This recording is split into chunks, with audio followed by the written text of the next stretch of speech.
Boa tarde, meus amigos. Nós estamos aqui na Sociedade de Estudos Espíritas Francisco de Assis, em Petrópolis, e hoje, acredito que nós devemos encerrar o estudo das epístolas de Paulo. Nós estudamos as epístolas através desse livro. Então, vamos fazer de tudo para que a gente consiga encerrar o estudo desse livro. Nós hoje vamos iniciar a Epístola aos Hebreus, que tem por título Definições até a Atualidade. E eu mandei para vocês uma mensagem com as obras de apoio, aonde vocês deveriam deixar tudo direitinho, tá?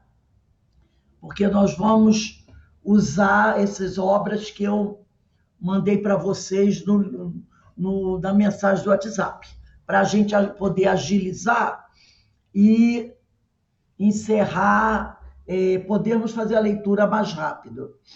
Então, nesse momento, nós vamos elevar o nosso pensamento ao alto, fazendo a nossa prece, agradecendo a equipe que conosco se reúne para estudar as epístolas de Paulo, e ao nosso amigo também Antônio César Perry de Carvalho,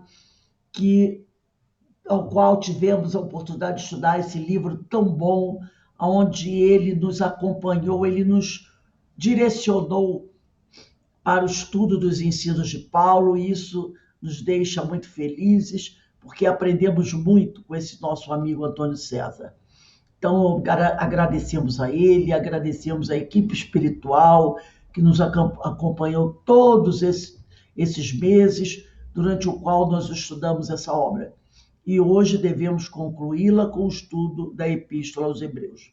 Então, Senhor, muito obrigado por permitir que tivéssemos compartilhado juntos esses ensinamentos, e te pedimos, Pai, que continue conosco, nos fortalecendo, nos amparando sempre. Graças a Deus. Gente, vocês vão me desculpar, mas eu estou ficando um pouquinho gripada. Meu marido também estava gripado e eu acho que eu peguei a gripe dele. Então, vamos lá. Vamos começar a leitura aqui, né? Tem os livros aí que eu pedi a vocês para deixarem aí, tudo aberto direitinho aí para facilitar para a gente. Oi, Alberto, boa tarde. Tá todo mundo com os livros aí, né, que eu pedi, né? Então, vamos lá.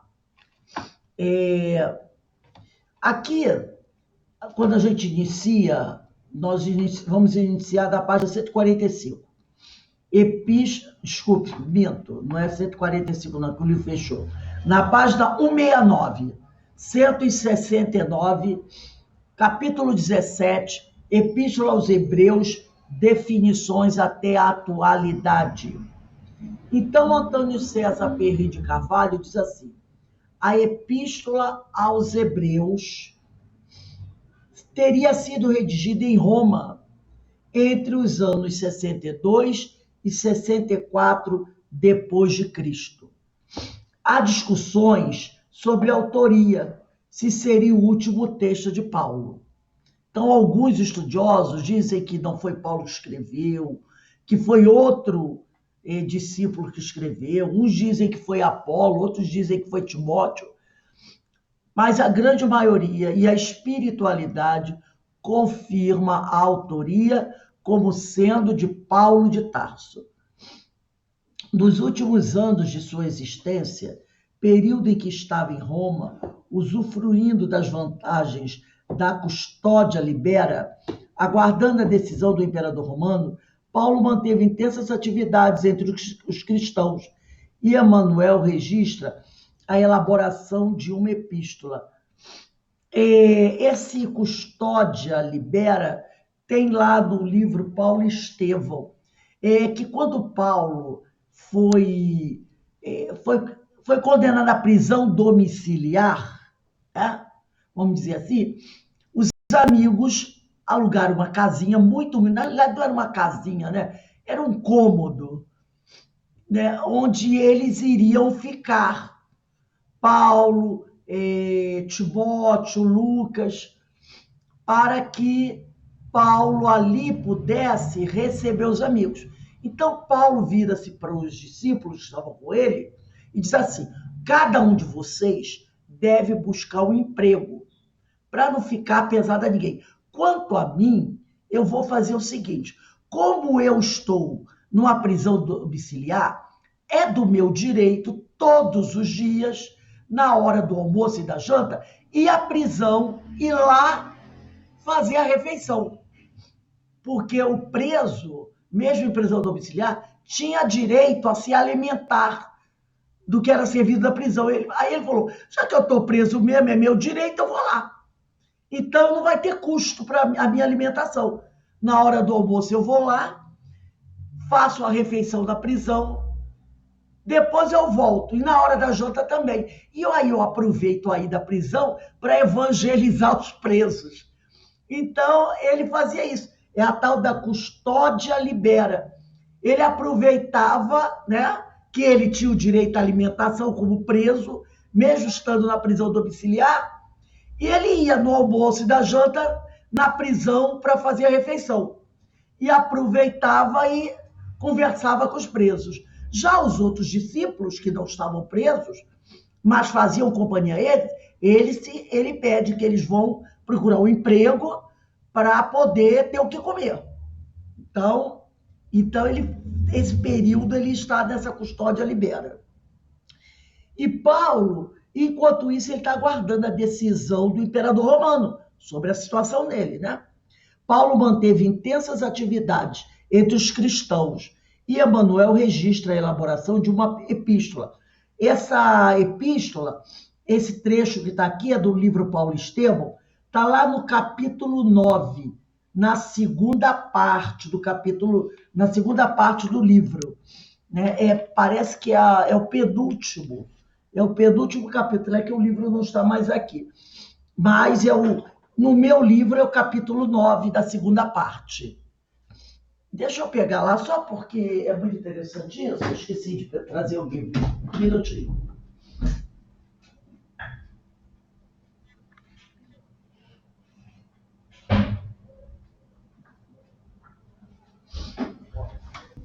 Está aqui. O capítulo é o... Deixa eu pegar rapidinho aqui. É o capítulo Prisioneiro do Cristo.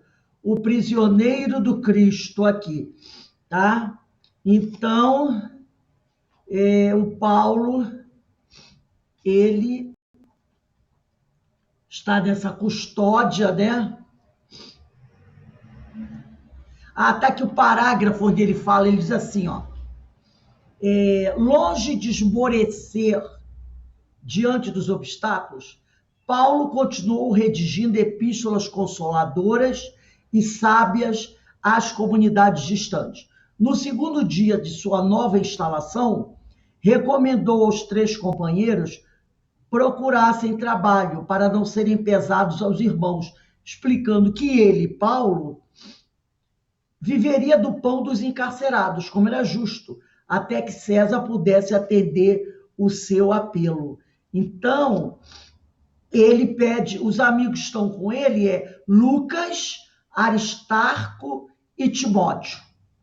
Os 3 estão lá, né, onde eles alugaram um aposento humilde na Via Nomentana e para lá se transferindo o valoroso pregador do evangelho, cheio de coragem e confiança em Deus.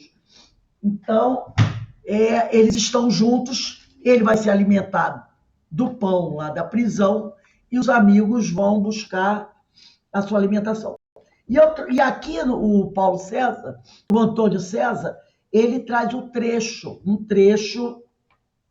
desse capítulo, onde ele diz assim: daí por diante, aproveitando as últimas horas de cada dia, os companheiros de Paulo viram que ele escrevia um documento a que dedicava profunda atenção, né? Então é Timóteo, Lucas e Aristarco.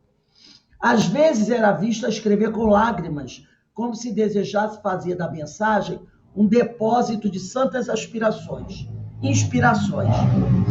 Em 2 meses entregava o trabalho a Aristarco para copiá-lo, dizendo: Essa é a epístola aos Hebreus. Fiz questão de grafá-la, valendo-me dos próprios recursos, pois que a dedico aos meus irmãos de raça e procurei escrevê-la com o coração. Repare que ele diz aqui, valendo-me dos próprios recursos. Porque até então, às vezes, ele dividia a escrita de uma epístola com algum companheiro. Às vezes era Timóteo, que ele ditava, Timóteo escrevia. Às vezes haviam outros companheiros que ele pedia, vai escrevendo aí. E depois ele analisava para ver se aquilo que o companheiro escreveu realmente estava de acordo com o pensamento dele. Mas aqui não. Aqui ele escreveu de próprio punho toda a epístola. E é por isso que tem muito debate em relação a isso. Porque, como nós vamos ver, quem escreveu essa epístola era uma pessoa que tinha um profundo conhecimento da lei, um profundo conhecimento dos livros do Antigo Testamento, alguém que sabia falar o grego perfeitamente, era alguém de muito, muito conhecimento intelectual, filosófico, religioso. Então, como eles, ao compararem com outras epístolas, eles percebem que tem certa diferença na forma de expressar, na forma de construir o texto. Então, eles disseram que não era de Paulo. A forma como ela foi escrita é diferente. Só que essa foi escrita pelo próprio Paulo, sem ajudante. Então, ele era um homem que possuía todas essas qualidades. Era um doutor da lei, um homem muito culto, falava várias línguas, profundo conhecedor da religião judaica, dos textos dos profetas, falava um grego perfeito. Então ele escreve sem a ajuda de ninguém. E aí o pessoal, muitos dizem assim, não é de Paulo, não é de Paulo, tem dúvidas. Porque as outras não, as outras foram mescladas com outros companheiros que o ajudaram. Mas essa não, tanto que ele diz aqui, valendo-me dos próprios recursos. Então ele coloca todo o conhecimento literário dele nessa obra, né? Então eles dizem que é uma obra extraordinária. O texto é de alguém com muito conhecimento, muito conhecimento. E naquela época, entre eles, entre os hebreus, entre os cristãos, não havia outro ali que tivesse essa capacidade dele. Entendeu? Pedro já deveria ter morrido, mas Pedro era um pescador, não tinha essa verve literária que ele tinha, né? Então não havia outra pessoa que tivesse tanto conhecimento da lei, dos textos como Paulo. Quem poderia ter escrito isso? Então, ele diz aqui, o orientador espiritual de Chico Xavier... não, está aqui. O amigo compreendeu seu intuito, o Aristarco, e antes de começar as cópias, destacou o estilo singular e as ideias grandiosas e incomum. Então, Aristarco, que era companheiro, ele percebeu o estilo singular, né? Aquele estilo, né, bem, vamos dizer assim, capacitado, né? E as ideias grandiosas e incomuns que a carta continha. O orientador espiritual de Chico Xavier define claramente a autoria e a destinação do documento bíblico. Interessante anotarmos que há polêmicas religiosas quanto à autoria, mas é ponto comum que, embora o autor da epístola não tenha se identificado pelo nome, ele não assinou, ele não disse, eu, Paulo, como nas outras, né? Ele conhecia Timóteo, o escritor, e possuía um profundo conhecimento do Velho Testamento. Mas Emmanuel é taxativo. Aproveitamos algumas notas de rodapé da publicação bíblica de estudo de MacArthur para esse autor. Para esse MacArthur, que é um escritor bíblico inglês, um estudioso, a clareza de que a Epístola aos Hebreus foi escrita aos conhecedores do Velho Testamento, especialmente dos rituais sacrifícios ali previstos. Ou seja, eram judeus cristãos, os destinatários. Ao colocar o Cristo como sumo sacerdote da nossa confissão. Então, essa carta realmente é uma carta que ela não foi assinada, mas quem a escreveu era de um profundo conhecimento, e Emmanuel, como outros, afirmam que foi escrita por Paulo, apesar de ter algumas discordâncias. Eu trouxe aqui na Bíblia, vocês não precisam pegar, porque a gente vai acelerando um pouquinho, senão não dá tempo da gente terminar, mas aí, aqui ele diz assim, ó, carta aos Hebreus, né, ele bota assim, ou seja, eram judeus cristãos ao colocar o Cristo como sumo sacerdote da nossa confissão. Em Hebreus, ele colocou aqui, Hebreus capítulo 3, versículo 1. Eu vou ampliar um pouquinho. Hebreus, quem quiser anotar em cima, Hebreus capítulo 3, versículos de 1 a 4. Então eu vou ler aqui esse trecho que está em Hebreus capítulo 3, versículos de 1 a 4. Jesus, início, o título na Bíblia, Jesus, sumo sacerdote fiel e misterioso, porque na carta ele diz que o Cristo seria o sumo sacerdote da nossa confissão. E aqui na Bíblia diz assim, Cristo é superior a Moisés. Então, na carta aos Hebreus diz assim, assim, meus santos irmãos e companheiros da vocação celestial, considerai atentamente a Jesus, o apóstolo e sumo sacerdote. Esse termo, apóstolo e sumo sacerdote, quer dizer enviado por Deus aos homens, tá? Então, aqui na Bíblia tá.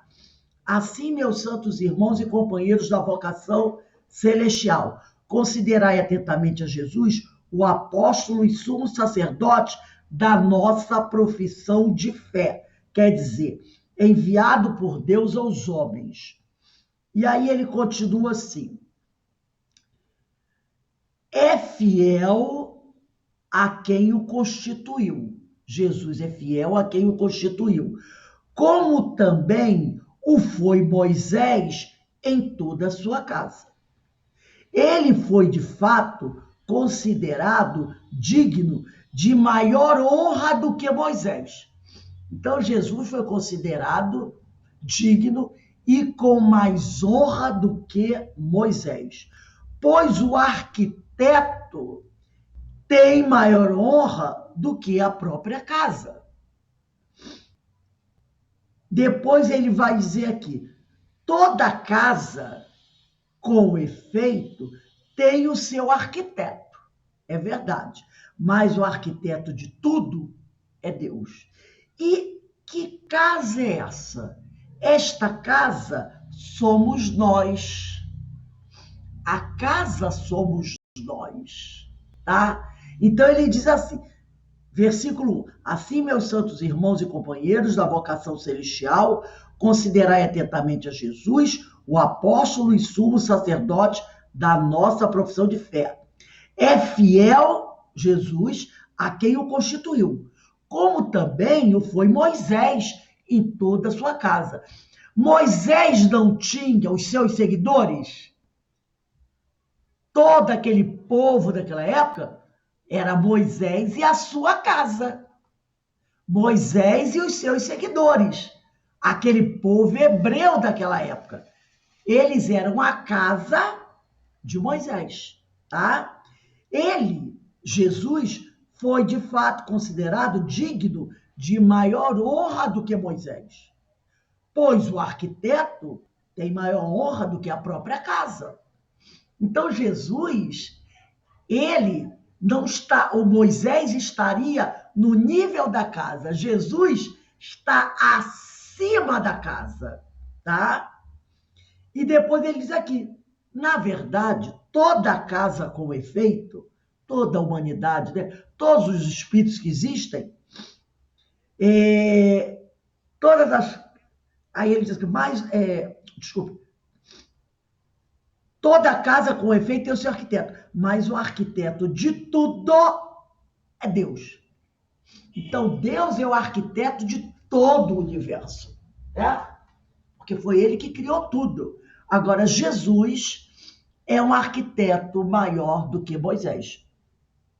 Então, essa epístola, ela vai falar muito sobre isso, sobre essa grandiosidade de Jesus, né? Sobre essa capacidade de Jesus. Então, ele continua aqui. Agora eu vou pedir, Alberto, você pode pegar aí o Vinha de Luz? Ou Cartas de Paulo? Quem está com Vinha de Luz é no capítulo 71. Quem está nas Cartas de Paulo, eu pedi também, gente, o Evangelho, o Livro dos Espíritos, vocês anotaram aí os capítulos direitinho que eu mandei, né? Para facilitar depois. Então, vamos lá. Cartas de Paulo, página 715. Vai lendo aí para gente andar rapidinho.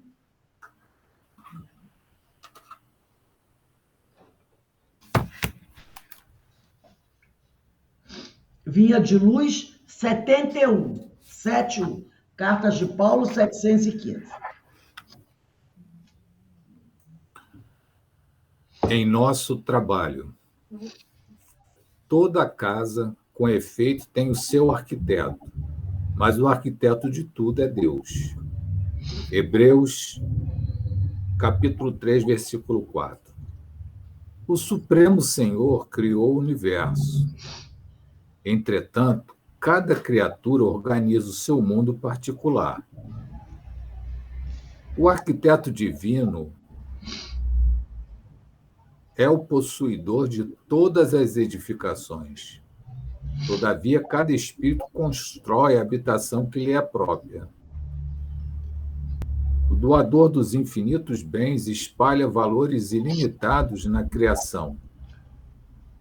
Contudo, cada um de nós, outros, deverá criar valores que nos sejam inerentes à personalidade. A natureza maternal, rica de bênçãos em toda parte, constitui a representação do patrimônio imensurável do poder divino em todo lugar. Onde existe alguém, aí palpita a vontade igualmente criadora do homem, que é o herdeiro de Deus. O pai levanta fundamentos e estabelece leis. Os filhos contribuem na construção das obras e operam interferências.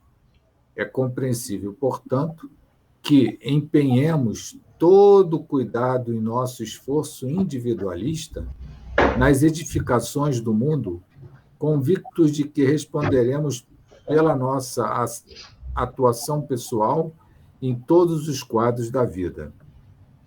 Colaboremos no bem com o entusiasmo de quem reconhece a utilidade da própria ação nos círculos do serviço, mas sem paixões destruidoras que nos amarrem às ilhas do isolacionismo. Apresentemos nosso trabalho ao Senhor diariamente e peçamos a Ele destrua as particularidades em desacordo com os seus propósitos soberanos e justos, rogando-lhe visão e entendimento. Seremos compelidos a formar o campo mental de nós mesmos, a erguer a casa da nossa elevação e a construir o santuário que nos seja próprio. No desdobramento desse serviço, porém, jamais nos esqueçamos de que todos os patrimônios da vida pertencem a Deus. Quer dizer, o arquiteto de tudo é Deus, né? O arquiteto de tudo é Deus. Então, ele diz que o doador dos infinitos bens espalha valores ilimitados da criação. Contudo, cada um de nós outros deverá criar valores que nos sejam inerentes a personalidades. Porque Deus é o arquiteto e nós somos os artífices, né? Exatamente, nós somos a casa, né? Então ele fala aqui, empenhemos todo o cuidado em nosso esforço individualistas nas edificações do mundo, convictos, isso aqui é importantíssimo, gente, de que responderemos pela nossa atuação pessoal em todos os quadros da vida. Então, nós temos que tomar muito cuidado com tudo que a gente está fazendo, porque nós teremos que responder pela nossa atuação. Nada vai passar desapercebido, né? Nada passa desapercebido. Eu estava lendo um texto agora, essa semana, e aí no texto dizia que a gente deve dedicar tudo a Deus, né? Sim. E aí deu o exemplo de um pintor do Renascentismo que pintava chorando, porque o que ele tinha, a realização da pintura dele, ele endereçava a Deus. Então, é o que a gente tem que fazer, tudo endereçar a Deus, né? Exatamente. E ele diz aqui, ó, no penúltimo parágrafo, seremos compelidos a formar o campo mental de nós mesmos, a erguer a casa de nossa elevação e a construir o santuário que nos seja próprio. Agora, na realização desse serviço, porém, jamais nos esqueçamos de que todos os patrimônios da vida pertencem a Deus. Porque, como está aqui na Bíblia, Deus é o arquiteto de tudo. Deus é o arquiteto de tudo. Então, se nós trabalhamos para esse arquiteto, nós temos que oferecer todo o trabalho a ele, né? Como você mesmo trouxe aí. Deixa esse livro aí aberto. E aqui, nós vamos nos lembrar, desde que nós começamos a estudar a história do povo hebreu, nós percebemos que Deus falou muitas vezes e de muitas maneiras aos nossos ancestrais pelos profetas. Lembra? Noé, Abraão, Isaac, Jacó. Era Deus, né, através dos seus propósitos, falando a esses homens do passado através dos profetas, que eram os médiuns. Não é? Nos últimos tempos, e quando fala dos últimos tempos, a gente diz assim, de 2000 anos para cá, Deus continuou falando para nós, mas agora através de Jesus. Porque lá no passado, ele falou através dos profetas.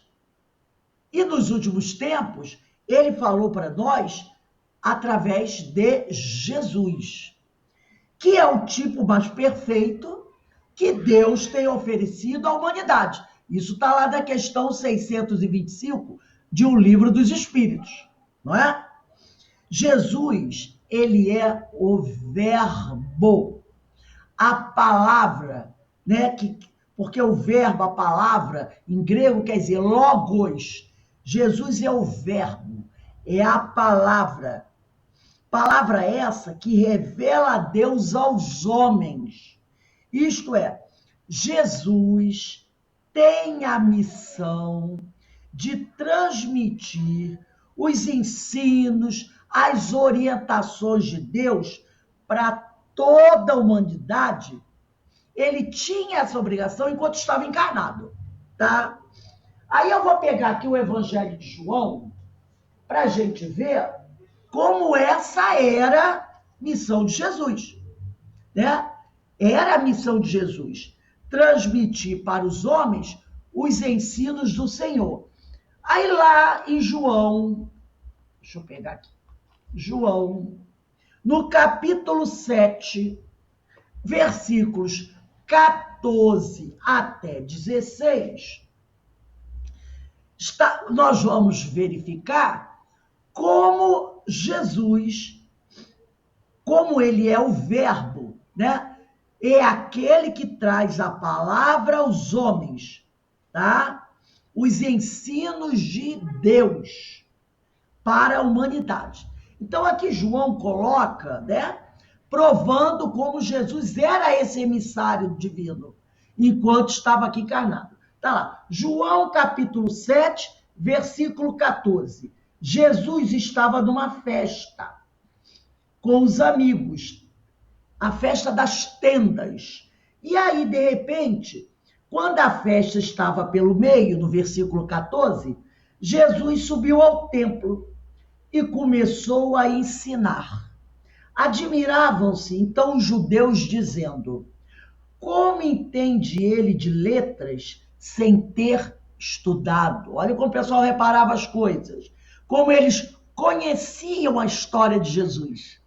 Sabiam que ele era filho de um carpinteiro, que ele era filho de uma dona de casa, que ele nunca tinha frequentado o templo em criança para estudar como os doutores da lei estudavam, né? Jesus então lhes respondeu. Olha o que Jesus responde: minha doutrina não é minha, mas daquele que me enviou. Se alguém quer cumprir sua vontade, reconhecerá se minha doutrina é de Deus. Então ele ali está mostrando que o que ele está ensinando não é a criação dele. Ele está dizendo aqui: minha doutrina não é minha, mas daquele que me enviou. Então Jesus, tá? É o homem, é o espírito que tem a missão de transmitir os ensinos e as orientações de Deus para a humanidade durante todo o período que ele estava encarnado. Então ele bota aqui: o que eu estou ensinando não é meu, mas daquele que me enviou, tá? Mas ele também, depois que desencarna, continua a ensinar a humanidade, depois que retorna para a espiritualidade. Ele não parou de ensinar, ele continua a ensinar. Vamos olhar lá no livro do Apocalipse, é o último livro da Bíblia. Quem quiser acompanhar, Apocalipse, no capítulo 1. Apocalipse, capítulo 1.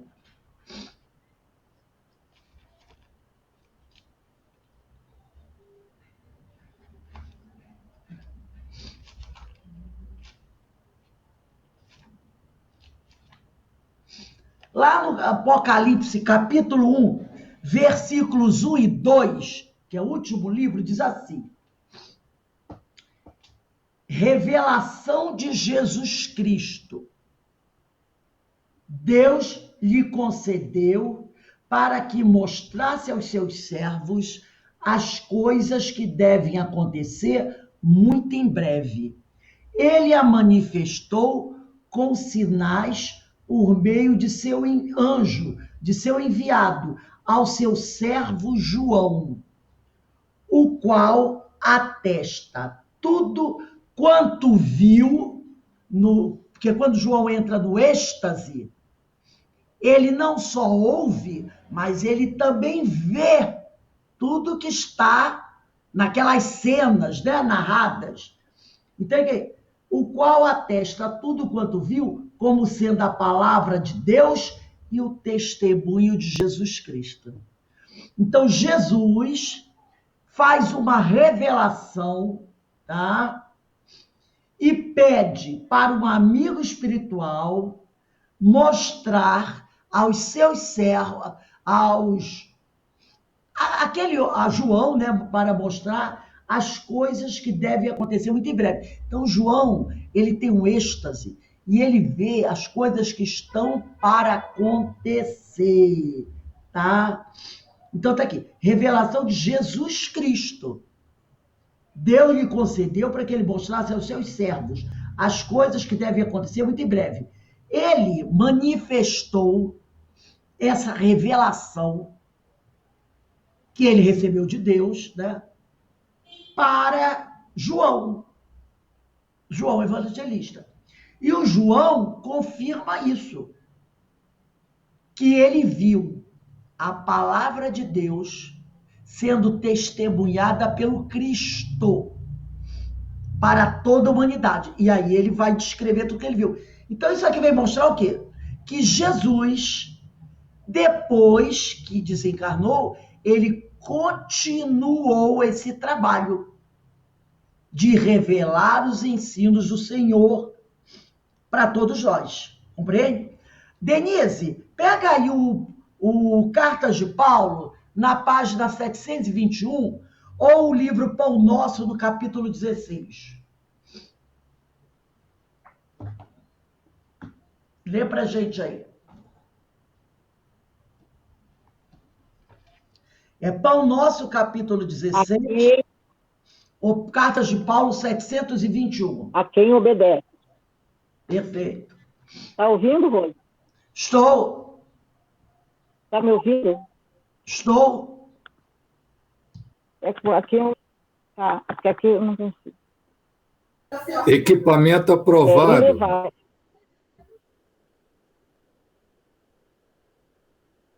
A quem obedece.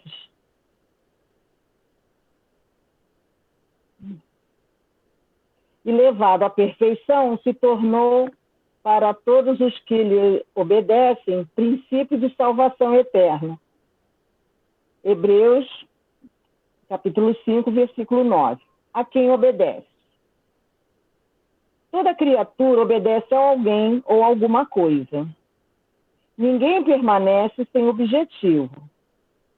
A própria rebeldia está submetida às forças corretoras da vida.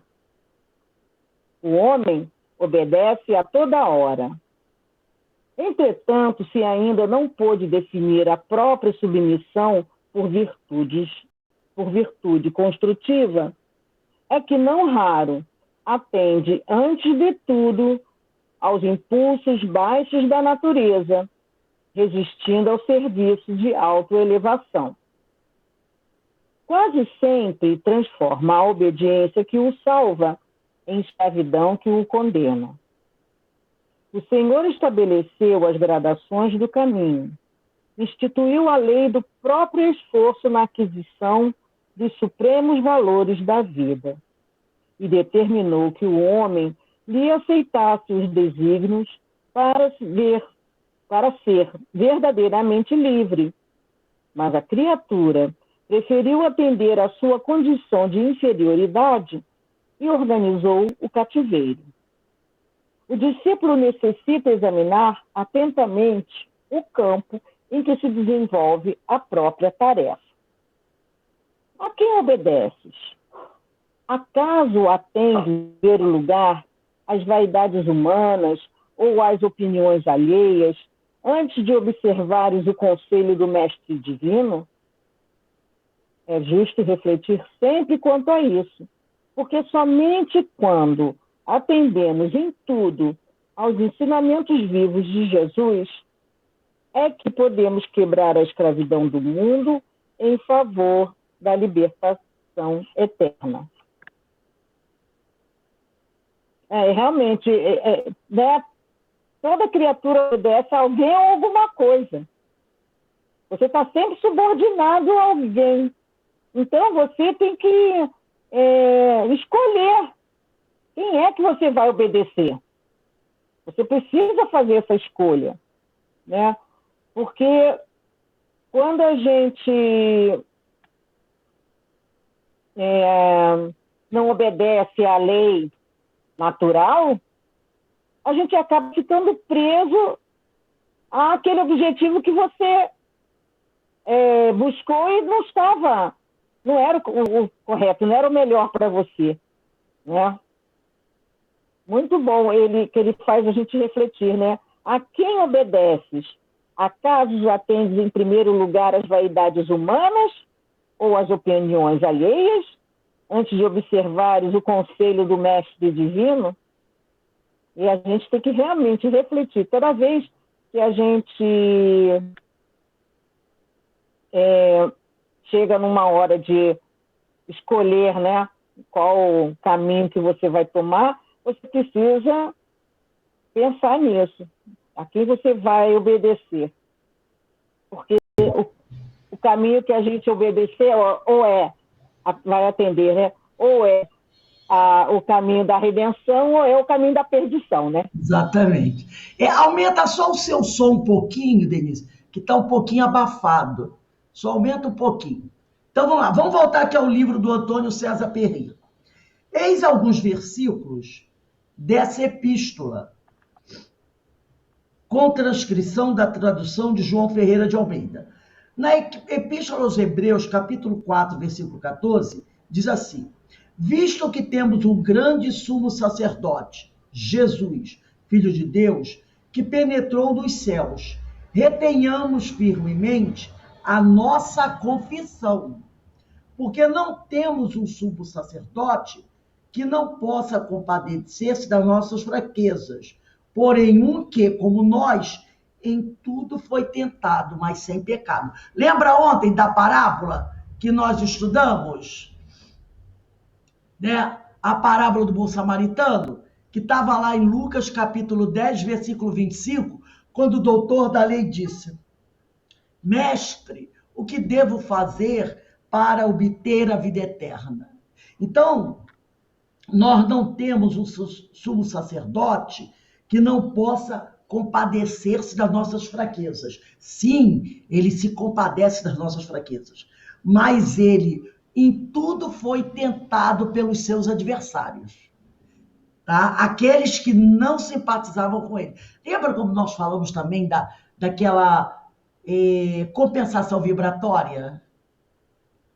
Que são esses espíritos que muitas vezes aqueles que não estão no mesmo padrão sentem repulsão em relação a eles, né? Sentem repulsão a esses seres superiores e aí tentam destruí-los, tentam derrubá-los. Eu coloquei esses textos tudo lá no nosso blog, tá, gente?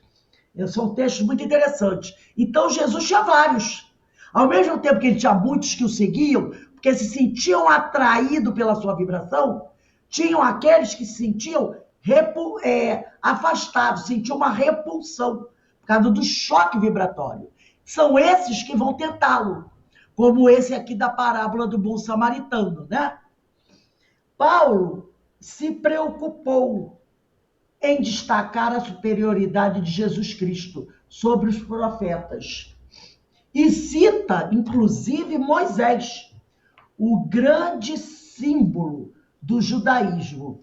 Chega a afirmar que Jesus é um legislador, né, e sumo sacerdote superior, mas sua aliança é superior à aliança mosaica, porque Moisés, ele participa da aliança mosaica com aqueles da sua casa, que é aquele povo daquela época. E aqui ele fala na carta aos Hebreus, capítulo 3, versículos 5 e 6. Diz assim, quem quiser anotar, ele vai dizer aqui: ele foi de fato considerado digno de maior honra do que Moisés, pois o arquiteto tem mais honra do que a própria casa. Toda a casa, com efeito, tem o seu arquiteto, mas o arquiteto de tudo é Deus. Aí no versículo 5, ora, Moisés era fiel em toda a sua casa, como servo. Então, olha só, Moisés era fiel em toda a sua casa, quer dizer, era fiel a toda aquela sua comunidade, como servo, para ser testemunhas das coisas que deveriam ser ditas.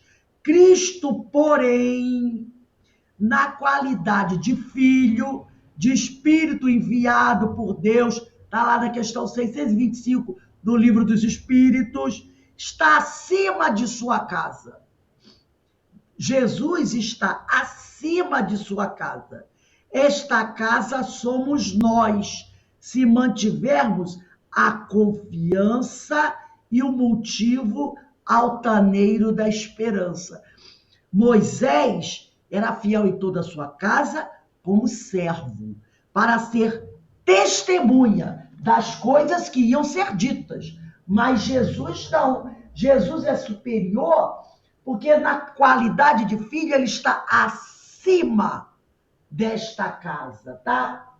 E essa casa somos nós, se permanecermos fiéis a ele, a Deus, né? Por isso que Jesus é maior do que Moisés. Porque Moisés está no nível da sua casa. Ele vem como servo para também presenciar o que vai ser dito. Mas Jesus não. Jesus como filho, como espírito enviado por Deus, como está na questão 625 do Livro dos Espíritos, ele está acima dessa casa, né? Então vamos continuar aqui no livro. Carta aos Hebreus, capítulo 8, versículo 6. Mas agora alcançou ele ministério, tanto mais excelente, quanto é mediador de uma melhor aliança, que está confirmada em melhores promessas. O apóstolo da gentilidade, deixa eu achar aqui, o apóstolo da gentilidade deixa claro que Deus não se alegrava, isso é outra coisa importantíssima, com os sacrifícios oferecidos sob a lei de Moisés, na medida em que eles eram inadequados para pagar a pena pelos pecados cometidos. Porque era muito comum naquela época, aqueles que estavam, entre aspas, devendo alguma coisa, aqueles que sabiam que tinham agido contra a lei, procurar o templo para poder oferecer holocausto a Deus, a morte de algum animal, um touro, dependendo do pecado, dependia o tamanho do animal, né? Que ia desde uma pombinha a uma manada de touros, né? Então, muitos desses ofereciam esses animais em sacrifício para pagar os pecados cometidos. E lá na carta aos Hebreus, capítulo 10, versículo 11, Paulo diz assim: e assim todo sacerdote aparece cada dia, ministrando e oferecendo muitas vezes os mesmos sacrifícios, que nunca podem tirar os pecados. Então tinha gente que já era freguês do templo, estava sempre indo lá para oferecer um sacrifício. Era aquela coisa, todo dia tinha que mandar sacrificar, porque a pessoa não parava de pecar. Então Paulo diz aqui, né? Ele vai fazer isso aqui. Ele vai dizer: e assim todo sacerdote aparece cada dia, ministrando e oferecendo muitas vezes os mesmos sacrifícios, que nunca podem tirar os pecados. Então ele está dizendo aqui que os pecados não podem ser tirados com o sacrifício dos animais, nem oferecendo flores, comida, joias, né, no templo. Eloá, abre aí o livro Cartas de Paulo, na página 742, ou Pão Nosso, no capítulo 48. Lê pra gente aí.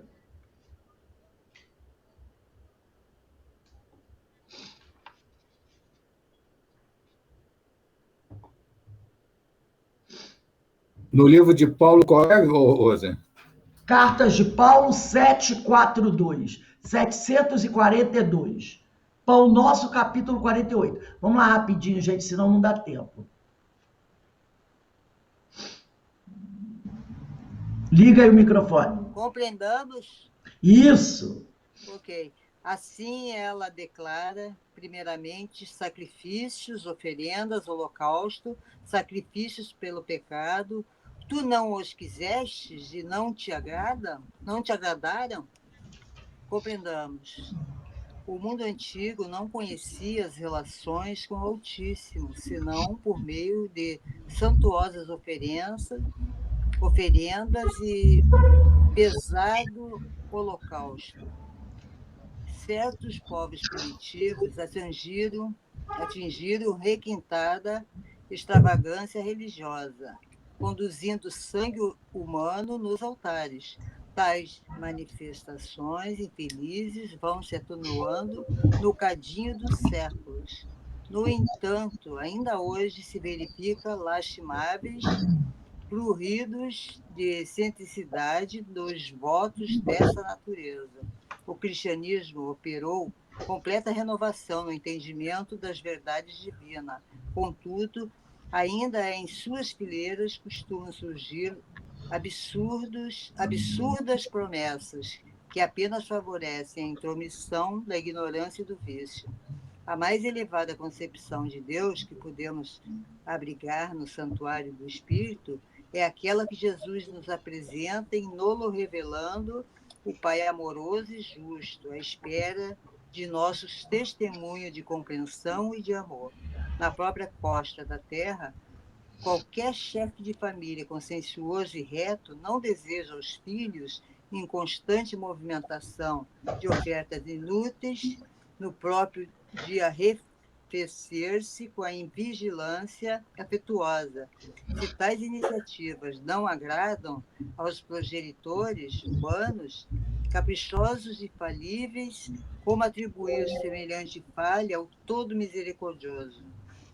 No pressuposto de conquistar a benevolência celeste, é indispensável trabalhar contra o inimigo ao engano. A felicidade real somente é possível no lar cristão do mundo, quando seus componentes cumprem as obrigações que lhes competem, ainda mesmo o preço de heroicamente decisões. Com o nosso Pai Celestial, o programa não é diferente, porque o Senhor Supremo não nos pede sacrifícios e lágrimas, sim, ânimo sereno para aceitar-lhe a vontade sublime, colocando-a em prática. Então, está aqui, ó, o mundo antigo compreende as relações naquela época que ainda havia aqueles pecados, holocausto, né? Viviam fazendo troca, né? Só que isso é totalmente fora, né? Desde o começo, quando Jesus veio, ele viu que aquilo ali estava tudo errado, né? Então precisava ensinar esse povo todo que somos nós a não fazer mais isso. Isso é ignorância, é vício, né? E nós temos isso. Pois é. E nós ainda temos isso existe, até hoje, né? Você vê ainda lá no tem final, né? religiões. O Senhor Supremo não nos pede sacrifícios e lágrimas, e sim ânimo sereno para aceitar-lhe a vontade sublime, colocando-a em prática. Então, esse negócio que algumas pessoas fazem de ficarem se martirizando, não é? Para poder oferecer aquela dor, aquele sacrifício a Deus, como nós vemos alguns companheiros de algumas denominações religiosas subindo de joelho as escadas de uma determinada igreja, ou indo de joelho de uma cidade a outra, naquelas datas religiosas, ou então na Semana Santa se colocando numa cruz, ou se martirizando ali com o chicote. Deus não pede nada. Não pede nem sacrifício, nem lágrima. Né? Ele nos pede que a gente mantenha serenidade e bom ânimo para poder superar os obstáculos e cumprir com as nossas obrigações, né? Para realizarmos a nossa tarefa. Ele não quer ninguém martirizado, porque isso era feito lá no passado, mas lá havia toda uma ignorância, um desconhecimento de quem era Deus. A partir do momento que Jesus vem à Terra e nos ensina que Deus não é um carrasco, não é um César sentado no trono, e sim é um Pai amoroso, e que Ele não quer que a gente sofra. Deus não quer que a gente sofra. O sofrimento é por nossa conta. Exato. Entendeu? É escolha nossa. Deus não quer que a gente sofra. Então, por que eu vou ficar agora me martirizando? Para oferecer a dor do meu corpo, e às vezes não é nem da alma, é só do corpo, para Deus. Né? O pessoal faz jejum, faz isso. Coisas assim absurdas, né? Jejum de 30 dias, né? Fica sem cortar o cabelo 50 anos. Não vou tomar Olha banho, só, vou isso. para oferecer esse sacrifício a Deus. E Deus nunca pediu isso. Então vamos voltar aqui para o livro, né? No capítulo 11, isso aqui é muito interessante. No capítulo 11 dessa epístola aos Hebreus, o apóstolo ilustra o tipo de fé autêntica, citando exemplos de homens e mulheres do Velho Testamento. Quem tiver aí, abre a carta aos Hebreus, no capítulo 11, né? No capítulo 11, versículo 13 a 16. Carta aos Hebreus, já deixava já aberta, não fechava não, tá?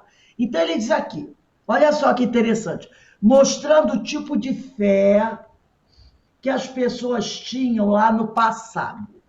No versículo 13 do capítulo 11, diz assim, na fé, todos estes morreram, sem ter obtido a realização da promessa, depois de tê-la visto e saudado de longe, e depois de se reconhecerem estrangeiros e peregrinos nesta terra. Ele está dizendo que aqueles antigos profetas do Antigo Testamento, eles viram a promessa, viram o que iria vir no futuro, mas não vivenciaram isso. Mas mesmo assim, mantiveram-se em fé. E aí, nesse mesmo capítulo, olha só, no versículo 4 diz assim, foi pela fé que Abel, lembra do Caim e Abel, filhos de Adão e Eva? Ofereceu a Deus um sacrifício melhor que o de Caim. Porque Caim ofereceu de sacrifício, se eu não me engano, foi a morte de animais. E Abel ofereceu a lavoura dele, a plantação que ele tinha feito, tá? Graças a ela foi declarado justo e Deus apresentou o testemunho dos seus dons. Graças a ela, mesmo depois de morto, ele ainda fala. Aí no versículo 7 diz assim, foi pela fé que Noé, avisado divinamente daquilo que ainda não se via, levou a sério o oráculo e construiu uma arca para salvar a sua família. No versículo 8, foi pela fé que Abraão, respondendo ao chamado, obedeceu e partiu para uma terra que devia receber como herança, e partiu sem saber para onde ia. Foi pela fé que residiu como estrangeiro na terra prometida, morando em tendas com Isaque e Jacó, e os co-herdeiros da mesma promessa, pois esperava a cidade que tem fundamentos, cujo arquiteto e construtor é o próprio Deus. Então, quando ele diz aqui, ó, na fé, todos esses que nós lemos no versículo 4, versículo 7, no versículo 8, na fé, todos estes morreram, sem ter obtido a realização da promessa, depois de tê-la visto, né? Depois de tê-la visto. Aí ele diz aqui, e saudado de longe, e depois de se reconhecer estrangeiros e peregrinos nesta terra. Pois aqueles que assim falam demonstram claramente que estão à procura de uma pátria. E se eles lembrassem a que deixaram, teriam tempo de voltar para lá. Eles aspiram, com efeito, a uma pátria melhor, isto é, a uma pátria celestial. Então, aqueles homens, como Moisés, com Abraão, foi oferecido para eles a terra prometida, o paraíso celestial. Né? Aquele mundo que ainda nós não conhecemos, que é onde não haverá mais pranto e ranger de dentes, onde tudo será maravilhoso. Tudo isso foi apresentado àqueles homens. Eles viram essa terra, que é a Canaã. Não é aquela terra prometida que eles foram e formaram lá, Jerusalém. Não. Eles tiveram uma visão desse mundo celestial, onde estão os espíritos superiores. E eles tiveram fé naquilo, mesmo nunca pondo os pés lá. Porque eles morreram e não foram ao paraíso. Eles morreram e não se tornaram espíritos puros, não é verdade? Não se tornaram. Mas eles tiveram essa fé. E a fé era tanta que eles esqueceram de onde eles tinham vindo. Era necessário esquecer o passado. Porque se você mantém o passado vivo, você quer voltar para ele. E se você estiver preso ao passado, você não caminha para frente. É isso que ele está dizendo aqui. Eles aspiram, com efeito, a uma pátria melhor. Isto é, a uma pátria celestial. É por isso, né? Então, esses homens morreram sem ter obtido a realização da promessa. Depois de tê-la visto e saudado de longe. E depois de se reconhecer estrangeiros e peregrinos nesta fé. Então, eles mostraram a verdadeira fé. Deus apresentou para eles um futuro. Eles acreditaram. Eles tiveram fé nesse futuro, nesse mundo celestial. E mantiveram-se firmes ali, mantendo essa fé viva, mesmo tendo morrido e nunca colocado o pé lá. Então ele fala sobre isso. Se você tem fé, mantenha firme a sua fé. Não queira olhar para trás, para o que você deixou. Porque se você voltar para lá, você vai ficar preso no passado. Tenha fé nas promessas do Cristo. Tenha fé nos ensinos do Senhor. Porque todos nós que estamos à procura de uma pátria, mas que pátria é essa? É a pátria material? Não. É a pátria celestial. Onde todos estaremos próximos de Deus, como está lá na questão 115 do Livro dos Espíritos. O Senhor nos deu uma missão. Então ele fala sobre isso, né? Quando ele diz aqui no livro, no capítulo 11 dessa epístola, todo esse capítulo 11 é ilustrando o tipo de fé autêntica, citando exemplos de homens e mulheres do Velho Testamento que mantiveram essa fé em cima de uma promessa de um futuro que eles viram, porque eles eram médiuns, estáticos, mas que não alcançaram antes de morrer, mas acreditaram e permaneceram firmes na fé. Aí ele diz aqui, os estudiosos das epístolas entendem que Paulo escrevia aos cristãos que estavam pensando em voltar ao judaísmo, incluindo algumas advertências. Então, Paulo está falando para os judeus, vocês estão querendo voltar, mas vocês precisam manter a fé como a fé de Abraão, como a fé de Jacó, como a fé de Isaac, que apenas viram de longe a pátria celestial e morreram sem colocar o pé dela, mas mantiveram-se firmes nessa fé. Portanto, convém nos atentar com mais diligência para as coisas que já temos ouvido, para que em tempo algum nos desviemos delas. Nas notas da Bíblia de Estudo MacArthur, comenta-se que a epístola é dirigida a 3 grupos distintos de cristãos. Cristãos, grupo imaturo, tentados a agarrar-se às tradições e aos rituais simbólicos, incrédulos, que estavam intelectualmente convencidos do Evangelho, judeus convencidos das verdades do Evangelho, mas que não depositavam sua fé em Cristo, e os incrédulos, que tinham sido atraídos pelo Evangelho e pela pessoa do Cristo, mas que não haviam chegado a uma convicção definitiva acerca dele, não estando, portanto, convencidos das verdades do Evangelho. Paulo se dirige aos que estavam pensando em retornar ao judaísmo encorajando-os a seguir o exemplo de fé daqueles, os profetas do Antigo Testamento, que lhes haviam ensinado a palavra de Deus. E exorta-os a demonstrar o amor fraternal e a hospitalidade, preservando valores morais, anotando que o Senhor prometeu nunca abandonar os cristãos, né? Então é isso que Paulo está pedindo aos companheiros. Agora, vamos aí abrir o livro Fonte Viva no capítulo 41. Ou carta de Paulo, na página 784. Ana Constantino, vamos lá? 784, Cartas de Paulo, ou Fonte Viva, capítulo 41.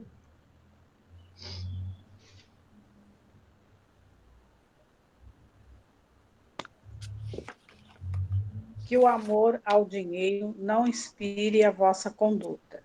Contentai-vos com o que tendes, porque ele próprio disse: Eu nunca te deixarei, jamais te abandonarei. Está em Hebreus, capítulo 13, versículo 5. Na senda escabrosa. A palavra do Senhor não se reporta somente à sustentação da vida física, na subida pedregosa da ascensão. Muito mais de pão do corpo necessitamos de pão do espírito. Se as células do campo fisiológico sofrem fome e reclamam a sopa comum, as necessidades e desejo, impulso a emoções da alma provocam, por vezes, aflições desmedidas, exigindo mais amplas alimentação espiritual. Há momentos de profunda exaustão em nossas reservas mais íntimas. As energias parecem esgotadas, a esperança se retrai apáticas. Instalam-se à sombra dentro de nós, como se expressa a noite nos envolvesse. E qual acontece à natureza, sob um manto noturno, embora guardemos fontes de entendimentos e flores de boa vontade, na vasta extensão do nosso paz interior. Tudo permanece velando pelo nevoeiro de nossas inquietações. Todo misericordioso, contudo, ainda aí não nos deixa completamente relegados à treva de nossas indecisões e desapontamento. Assim como faz brilhar as estrelas fulgurantes no alto, desvalando os caminhos constelados do firmamento ao viajor perdido no mundo. Acende no céu de nossas convicções novas, aspirações mais elevadas, a fim de que nosso espírito não se perca na viagem para a vida superior. Nunca te deixarei, nem te desampararei, promete a divina bondade. Nem solidão, nem abandono. A providência celestial prossegue velando. Mantenhamos, pois, a confortadora certeza de que toda tempestade é seguida pela atmosfera tranquila e de que não existe noite sem alvorecer. Então ele mostra aqui para a gente. Isso aí a nossa vida, né? A nossa realidade como espírito, né? Porque a gente, primeiro que a nossa fé é pequenininha, e a confiança que a gente tem em Deus também às vezes é duvidosa, né? Então, qualquer vendaval, qualquer ventinho, a gente já fica toda desesperado, desequilibrado, né? Exatamente. E ele diz aqui, né? O todo misericordioso, contudo, ainda aí mesmo no momento mais difícil, não nos deixa completamente relegados à treva de nossas indecisões e desapontamentos. Mantenhamos a confortadora certeza de que toda tempestade é seguida pela atmosfera tranquila e de que não existe noite sem alvorecer. Então, o Pai não desampara ninguém. Tudo passa e Ele sempre está ao nosso lado. Por isso, Ele nos enviou Jesus para nos ensinar isso. Então, vamos lá, voltando ao nosso livro, né? A citada epístola de Paulo aos Hebreus merece algumas analogias e reflexões com os momentos atuais do movimento espírita. Em O Livro dos Espíritos, Jesus é colocado como guia e modelo da humanidade. Está lá na questão 625 de O Livro dos Espíritos, né? Porque lá na questão 625, diz assim, eu vou ler rapidinho aqui. Qual o tipo mais perfeito que Deus tem oferecido ao homem para lhe servir de guia e modelo? Jesus. Então, Jesus, né? Como está aqui no Livro dos Espíritos, é colocado como guia e modelo da humanidade. Em O Evangelho segundo o Espiritismo, no capítulo 1, podem abrir aí que eu deixei para vocês, item 4, nós vamos ver o que se fala aqui de Jesus. Eu vou ler. Capítulo 1, item 4. O Cristo. Vamos ler uma parte. Diz assim: o papel de Jesus não foi de um simples legislador moralista, tendo por exclusiva autoridade a sua palavra. Está lá no Evangelho segundo o Espiritismo, eu não vim destruir a lei. Capítulo 1, item 4. Tá? Cabia-lhe dar cumprimento às profecias, aquelas dos antigos profetas lá do Antigo Testamento, que lhe anunciaram o advento. A autoridade lhe vinha da natureza excepcional. Ele era o espírito crístico e da sua missão divina. Ele viera ensinar aos homens que a verdadeira vida não é a que transcorre na terra, e sim a que é vivida no reino dos céus. Viera ensinar-lhes o caminho que a esse reino conduz, os meios de eles se reconciliarem com Deus e de pressentirem esses meios na marcha das coisas por vir, para a realização dos destinos humanos. Entretanto, ele não disse tudo, limitando-se respeito a muitos pontos, a lançar o germen de verdades que, segundo ele próprio declarou, ainda não podiam ser compreendidas. Então, ele não foi um simples legislador moralista. Ele veio dar cumprimento àqueles que o haviam anunciado lá no passado.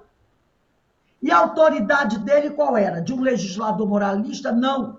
Da natureza excepcional do seu espírito, porque ele era o espírito puro, o espírito crístico e da sua missão divina, né? Então, vamos lá, seguindo aqui o nosso livro. Destacamos o trecho, depois, guardadas as devidas proporções, notam-se no expansivo movimento espírita de nossos dias tendências que podem ser comparáveis àquelas que preocuparam Paulo ao redigir a Epístola aos Hebreus. Então, Emmanuel está falando aqui, ó, quando Paulo escreveu a Epístola aos Hebreus, ele tinha certas preocupações em relação ao cristianismo, que ele podia ser desvirtuado, né? E aí, hoje, nós também temos alguns probleminhas no movimento espírita. Então, né, guardadas as devidas proporções, nós notamos no movimento espírita de nossos dias certas tendências, ou seja, espíritas que ainda oscilam com tendências a utilizar ritos advindos de outras tradições religiosas, espíritas que aceitam a comunicabilidade dos espíritos e a reencarnação, mas que ainda mantêm resistências ao Evangelho.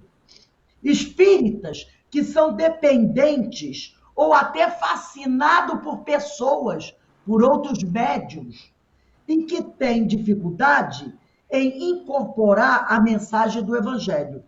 No primeiro grupo, também podem se enquadrar aqueles que, muito apegados a normas e a regras e pré-requisitos criados por pessoas e instituições, e que não favorecem o efetivo acolhimento dos interessados e neófitos nos centros espíritas. Então, ele fala para tomar cuidado com isso. Porque, por exemplo, naquela época, para que o pagão pudesse se tornar cristão, ele tinha que seguir certas regras, não era? Tinha que fazer isso, tinha que circuncisar, tinha que tomar banho disso, tinha que ler aquilo, tinha que ajoelhar não sei o quê, tinha que fazer certas regras para se tornar um judeu cristão, um pagão. Porque eles colocaram certas regras no cristianismo, regras que Jesus não ensinou. Agora, tem alguns irmãos espíritas que colocam certas regras também dentro da casa espírita.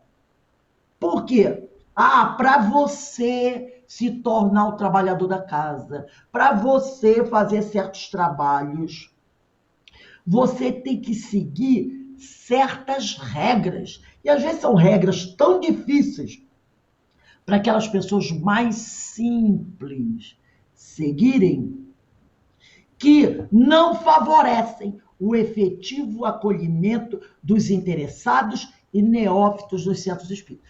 Principalmente, a gente tem que tomar cuidado com a questão do trabalhador do passe. Muitas pessoas muito simples, que poderiam ser ótimos trabalhadores da fluidoterapia, não conseguem, porque tem que seguir tantas regras, tantas etiquetas, tanto isso, tanto aquilo, que eles nunca participam, tá? É isso que ele está falando. Considerando a cultura judaico-cristã do mundo ocidental e suas influências na trajetória espiritual dos militantes do movimento espírita, é de esperar que possam surgir tendências de vidas anteriores, denotando dificuldades na absorção da proposta espírita e principalmente da essência moral do espiritismo. Talvez esses que estejam botando essas regras são espíritos que lá no passado fizeram parte dessa cultura judaico-cristã, que colocaram muitas regras e hoje estão na doutrina e querem seguir o mesmo comportamento. Por isso, as recomendações gerais de Paulo aos Hebreus devem merecer atenção e a reflexão até a atualidade. Daí a oportunidade das colocações de Kardec, ao apresentar os 3 períodos para a evolução das ideias espíritas. Primeiro, da curiosidade, provocada pela singularidade que os fenômenos produzem. Segundo, o do raciocínio e da filosofia. Terceiro, da aplicação e das consequências. Como eu pedi a vocês, vamos abrir aí o Evangelho o livro dos Espíritos, na conclusão número 5. Conclusão número 5, segundo e terceiro parágrafos. Eu vou ler aqui. Está lá na conclusão de O Livro dos Espíritos, lá do finalzinho. Conclusão, item 5, segundo e terceiro parágrafo. Kardec diz assim: os que dizem, segundo e terceiro, por meio do Espiritismo, segundo parágrafo do item 5 da conclusão, por meio do Espiritismo, a humanidade tem que entrar numa nova fase, a fase do progresso moral, que lhe é consequência inevitável. Não mais, pois vos espanteis da rapidez com que as ideias espíritas se propagam. A causa dessa celeridade reside na satisfação que trazem a todos os que as aprofundam e que nelas vem alguma coisa mais do que fútil, passatempo. Ora, como cada um, o que acima de tudo quer a sua felicidade, nada há de que surpreenda em que cada um se apegue a uma ideia que faz ditosos os que a esposam. Terceiro parágrafo. 3 períodos distintos apresentam o desenvolvimento dessas ideias. O primeiro, da curiosidade, que é a singularidade dos fenômenos produzidos desperta. Segundo, do raciocínio e da filosofia. Terceiro, da aplicação e das consequências. O período da curiosidade passou O período da curiosidade passou. O período... peraí. Deixa eu ver só que eu perdi aqui. O período da curiosidade passou. A curiosidade dura pouco. Uma vez satisfeita, muda de objeto. O mesmo não acontece com o que desafia a meditação séria e o raciocínio. Começou o segundo período. O terceiro virá inevitavelmente. O segundo período qual é? Ele é aqui, ó. Deixa eu ver aqui. Vamos lá. 3 períodos. O segundo é o do raciocínio e da filosofia. O segundo é o do estudo, que nós estamos agora. O terceiro período, o da aplicação das consequências. Esse virá inevitavelmente. Né? O da aplicação. Inevitavelmente. Então, continuando aqui no nosso livro. E também a conceituação. Reconhece-se o verdadeiro espírita pela sua transformação moral e pelos esforços que emprega para dominar suas inclinações mais. Vamos lá no Evangelho para a gente encerrar. Como eu marquei aí, capítulo 17, item 4. Último parágrafo, capítulo 17, item 4. Então, gente, nós estamos no segundo período. O primeiro da curiosidade passou, porque ele é curto. Nós estamos no da meditação e dos estudos. O terceiro, né? O terceiro, claro, a Eloá está ligando para mim. Algum problema, Eloá? Ai, gente, eu toquei nele e ligou. Ah, tá. Nada, não. Então, lembrando isso, tá? Vamos lá. Deixa eu pegar aqui. Isso aqui é muito importante, porque tem muita gente que ainda está no primeiro período, o da curiosidade, e não quer ir para o segundo de jeito nenhum, tá? Por que não quer ir para o segundo? Com medo do terceiro, que é o da aplicação das consequências. Aí vai ficar só no da curiosidade, né?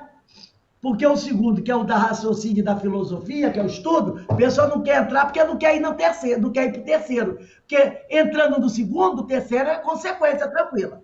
E aqui, no capítulo 17, Sede Perfeitos, do Evangelho segundo o Espiritismo, no item 4, último parágrafo, diz assim: aquele que pode ser com razão qualificado de espírita verdadeiro e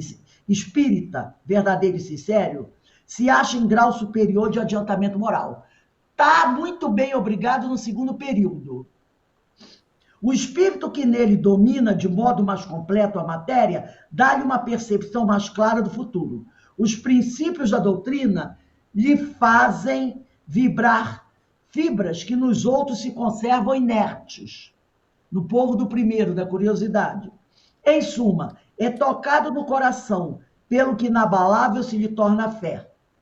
Um é qual músico, que alguns acordes bastam para comover, ao passo que outro apenas ouve sons. Reconhece-se o verdadeiro espírita pela sua transformação moral e pelos esforços que emprega para domar suas inclinações mais. Enquanto um se contenta com seu horizonte limitado, que é o da curiosidade, o do primeiro período, outro que apreende alguma coisa de melhor, que é o que está trabalhando no segundo período, que é o da filosofia, o dos estudos, se esforça por desligar-se dele, do outro, e sempre o consegue, se tem firme a vontade. Não é? Então, meus irmãos, nessa carta aos Hebreus, Paulo nos convoca a isso, nos convoca a mantermos firmes a nossa fé, a nos aprofundarmos nesse segundo período, que é do raciocínio e da filosofia, porque o terceiro, que é o da aplicação e das consequências, virá inevitavelmente, e a seguirmos firmes, sem medo, os ensinos de Jesus, porque reconhece-se o verdadeiro cristão, o verdadeiro espírita, pela sua transformação moral e pelos esforços que emprega para domar suas inclinações más. Então, essa parábola dos Hebreus que nós encerramos hoje, encerramos também o estudo desse livro que muito nos ensinou, não é? Eu também aplaudo o nosso amigo Antônio César Perry de Carvalho, que fez uma obra belíssima, que nós estudamos, onde muitos de nós aprendemos a conhecer Paulo com mais profundidade. E é lógico que esse trabalho vai ter continuidade, porque a partir da semana que vem, vamos mergulhar nessa obra de Guilherme Del Valle Silva, né? Paulo de Tarso e as Leis Morais, uma publicação da Federação Espírita do Rio Grande do Sul. Então, esse Paulo que o Antônio César Perry nos traz, maravilhoso, né? Podemos estudá-lo também com a ajuda de Emmanuel, que fez grande parte das... A Denise já está mostrando aí. Olha, Ana Constantino também. Eu sei que a Luá também tem, né, Luá? Aqui. Luá também está comprando a aula. Todo mundo aí, né? Alberto parece que também pediu, né, Alberto? Dá-lhe Paulo. Então, esse Paulo maravilhoso que Emmanuel traduziu para nós, que facilitou muito o nosso aprendizado. Nós temos ainda aí uns 5 minutinhos. Eu gostaria que cada um de vocês, muito rapidinho, tá, dissesse alguma coisa sobre o estudo. Eu vou pedir para o Alberto começar aí, desse estudo que nós encerramos. O que me marcou nesse estudo é a fé que Paulo transmite, e de que a gente tem que estar sempre a serviço do Pai. Tudo fazer em nome do Pai e do nosso aprimoramento moral. Maravilha. Eloá, rapidinho. Olha, é muito bom ter conhecido, né? Porque eu praticamente a gente conheceu o Paulo no estudo, né? E aí vem todo esse esforço, todo esse conhecimento, né? Que as cartas endereçadas, uma melhor que a outra, né? Então, assim, foi uma coisa maravilhosa, muito rica, né, para nós, ver esse irmão, né, que passou por tantas coisas, foi tão duro e se torna hoje esse irmão com tanta coisa para nos oferecer e para nos ensinar, né? Então, é muito bom realmente. Quanto mais a gente estuda Paulo de Tarso, mais a gente vai aprender um pouquinho, né, do que a gente pode colocar. Se ele passou por tudo isso e hoje tantos estudos de Paulo de Tarso, é porque realmente ele tem muito para nos ensinar, né? Então, com certeza. Muito bom. Ana Constantino. Eu já estou aqui chorando, né? Não chora. Vamos continuar. Porque para mim foi um achado, né? Um tesouro, né? E ele é um exemplo, né? Como seguir Jesus, né? Não é só conhecer Jesus através dele, é conhecer e seguir. Sim. Então, ele está dando esse exemplo para a gente, né? Eu fico até emocionada. Ele é o sentir e viver, né, Ana? Ele é o sentir e viver. É a bússola, né? Ele é uma bússola ambulante, em vida. Nossa, né? É muita coisa, né? Como é que ele conseguiu olha, não dá nem para descrever, porque a gente tem até medo de falar errado, bobagem, né? Porque é muito emocionante. Porque a gente que vem da católica, né? E de repente você se depara com essa obra. Quer dizer, entendeu? Maravilhoso. Não tem mais como a gente falar, tá? Eu não sei, eu não sou ignorante. Mas é isso aí mesmo. Olha, acabou. Agora sabemos, né, alguma coisa. A gente já não sabe. tem mais. Sabe dia de quê hoje, Rose? Hoje é dia da mãe do Aurélio Agostinho, Santa Mônica. Santa Mônica. E amanhã é do Aurélio Agostinho, tu vê? Denise, aniversário dele. Dá a sua colocação aí.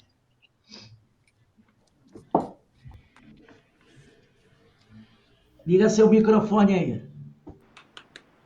Olha, Rose, você sabe que desde a primeira vez que eu li aquele livro que você me ofereceu, Paulo Estevam, foi paixão à primeira vista, né? Porque a gente não imaginava, a gente não tinha ideia da grandiosidade desse nosso irmão Verdade. e da força, né, que ele nos traz O seu para a gente exemplo, superar né, as nossas Denise? dificuldades. Alberto, foi assim. É como a gente fala assim, foi uma mudança de água para vinho, da água para o vinho. Porque a gente realmente, como disse a Ana, você não pode dizer mais que você não sabe. Ou que você é ignorante, que você desconhece alguma coisa. Não tem como, sabe?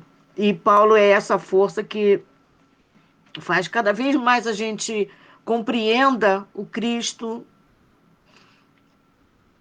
porque é muito difícil para nós, né, que saímos dessas outras organizações religiosas, vamos dizer assim, onde essas outras existências nossas, o nosso pretérito, a gente conseguir se desapegar de tudo isso e mudar completamente a nossa visão a respeito das nossas vidas, né? A respeito do caminho correto que a gente tem que seguir. Então, é só agradecer mesmo, é gratidão pura. E também ele me ensinou a ler a Bíblia. Eu não tinha noção. E essa última a carta aos Você Hebreus, não, viu? Não é só você, não. Eu também estou na lista aí. quando você falou para a gente ler, eu continuei lendo a carta aos Hebreus, e continuei lendo ali, e eu não queria parar, porque foi assim, ah, essa certeza de que Deus não nos abandona nunca, nunca. E de que o que a gente.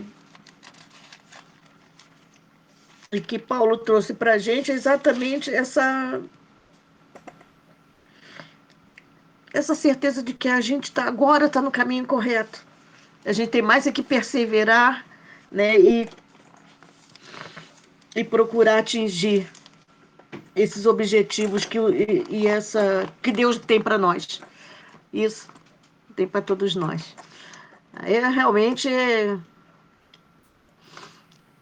não dá para falar mais nada, eu acho que eu já esgotei as minhas palavras. Bem, meus amigos, antes de encerrarmos, quero lembrar a todos que dia 1º de setembro, quinta-feira agora, vai ter início o nosso Setembro Verde. As palestras de quinta-feira, às 18h40, vai falar sobre o meio ambiente. E a primeira tem o tema Planeta Saudável e Protegido. Ainda é possível? Com a nossa irmã Carmen Matos. Então, setembro, as 3 primeiras palestras serão sobre o meio ambiente. E as 2 últimas serão sobre o suicídio, tá bom? Então, agora que nós estamos aqui encerrando a nossa reunião, eu gostaria que cada um de vocês, depois, tivesse um tempinho, escrevessem no grupo Evangelho, né?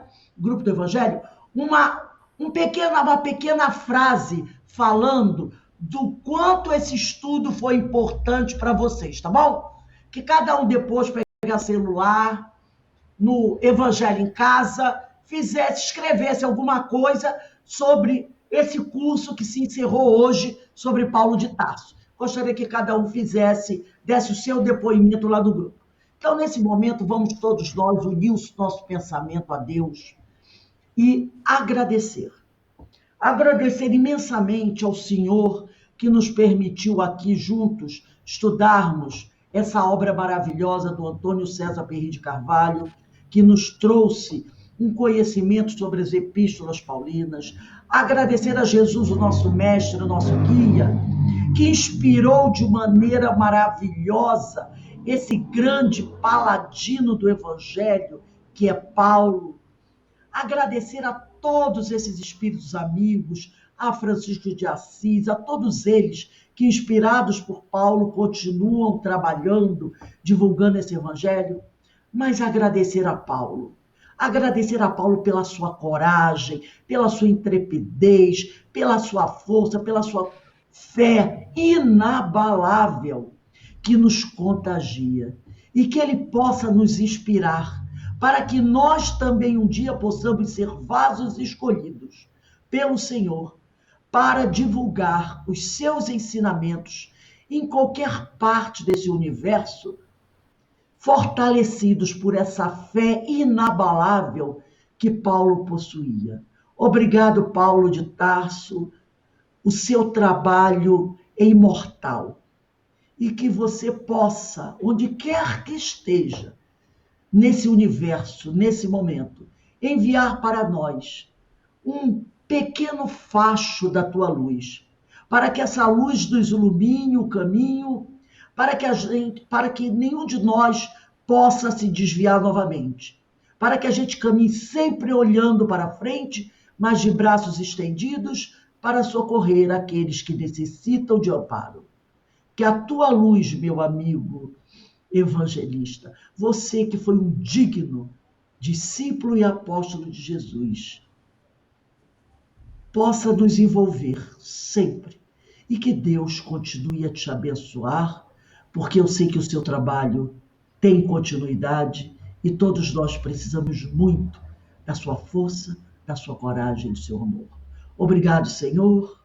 Obrigado por tudo. Obrigado, equipe espiritual da Casa de Francisco de Assis. E obrigado, nosso irmão Antônio César Pereira de Carvalho, que nos trouxe essa obra maravilhosa que tanto tem contribuído para o nosso aprendizado. Seja conosco, Senhor, hoje, agora e sempre. Graças a Deus. Obrigado, meus amigos. Uma boa noite a todos. E não esqueçam de deixar a mensagenzinha de vocês lá no grupo do Evangelho, falando do nosso estudo. Ó, beijo no coração de Agradecemos todos. a você pelas aulas maravilhosas, pelo curso. É Muito mesmo. obrigada. Muito Roso, obrigada, obrigada, Rose. viu? Que Deus te ilumine, Eu te mantenha agradeço a Deus firme, por ele estar forte, aqui e na fazendo esse luta com a trabalho, gente. né? Que é um trabalho que eu Ó, muito amo. Ó, muito obrigada, beijo no obrigada coração de mesmo. todos. Fiquem com Deus, que Obrigada. Deus os Bom abençoe. fim de Tchau. semana. Até Tudo de bom. segunda-feira, se Deus Saúde, quiser. Boa noite a todos. saúde, Beijo. Até segunda. saúde. Beijo, beijo.